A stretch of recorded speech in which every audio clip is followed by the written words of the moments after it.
Et bonjour, mesdames et messieurs. Voici mon 32e message vidéo en lien avec la COVID-19.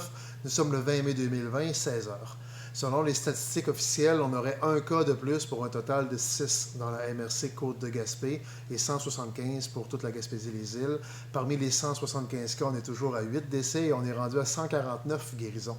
Donc un total d'environ 18 cas actifs dans toute la région.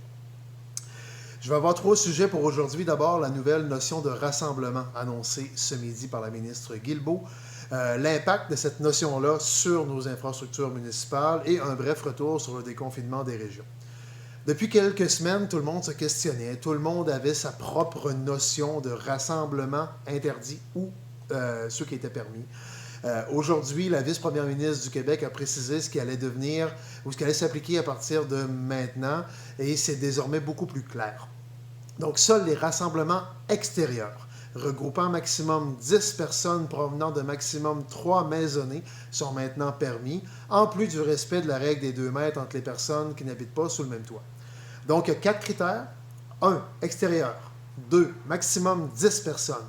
3. Maximum 3 maisonnées.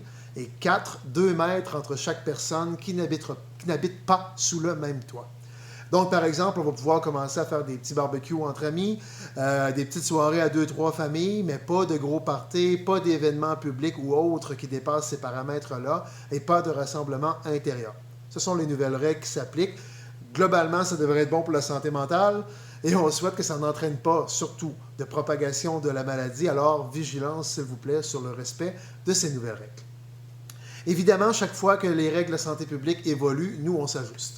Donc, dans ce cas-ci, les deux seules infrastructures publiques que la ville fermait en raison uniquement de la notion de rassemblement, c'était le skatepark et le pump track à la halte routière de Gaspé.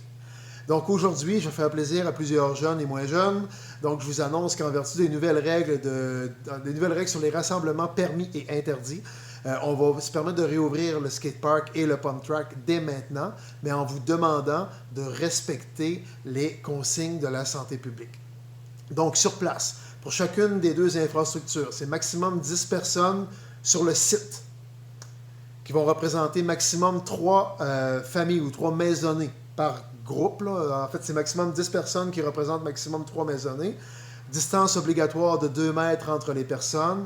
Ajoutez le masque si vous voulez être encore plus prudent. Là, il y a des nouvelles affiches qui ont été commandées aujourd'hui qui vont arriver et être installées dans environ une semaine. Mais je vous confirme qu'à partir de maintenant, c'est ouvert. Aussi, comme dans presque toutes les villes, on ne mettra pas d'agents ou de responsables sur place. On compte sur votre civisme pour que ça se passe bien.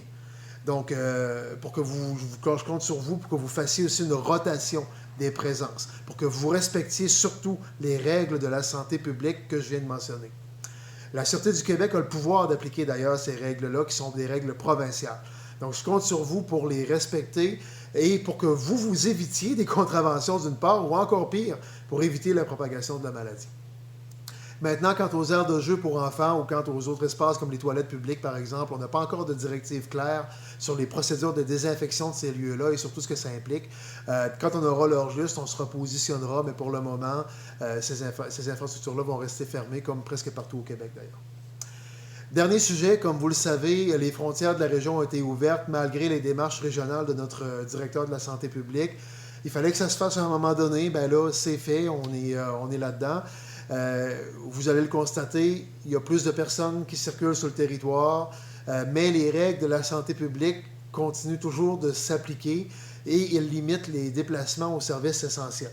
C'est pas moi ni la ville qui applique les règles, c'est bien la Sûreté du Québec qui applique ces règles provinciales-là. D'ailleurs, si vous constatez des infractions, la SQ est joignable 24 heures sur 24, 7 jours sur 7 au 310 41 41.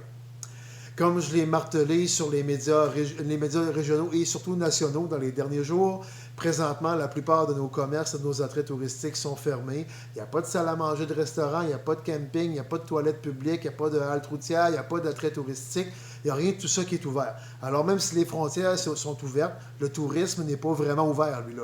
Donc, mais oui, on constate que c'est pas tout le monde qui a compris ça parce qu'on voit des camping-cars, on voit des Winnebago commencer à se promener, on voit des gens qui font du camping un peu partout. Là.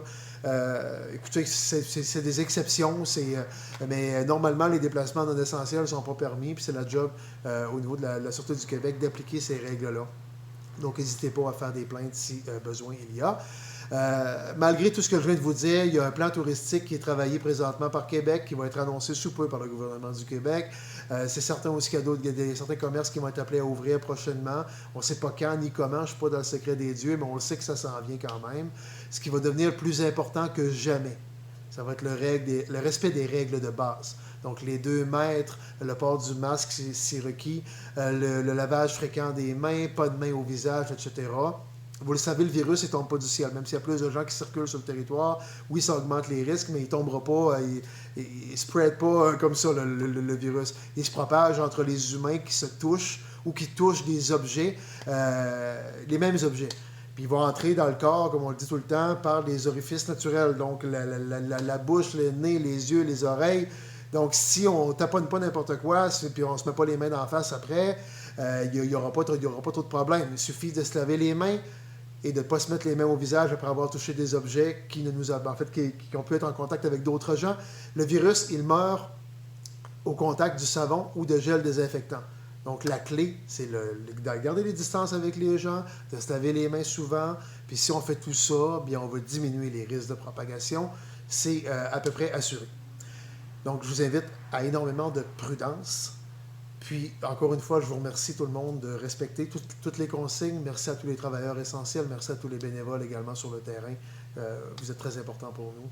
Continuons de faire le combat en respectant toutes les règles et ça va bien aller.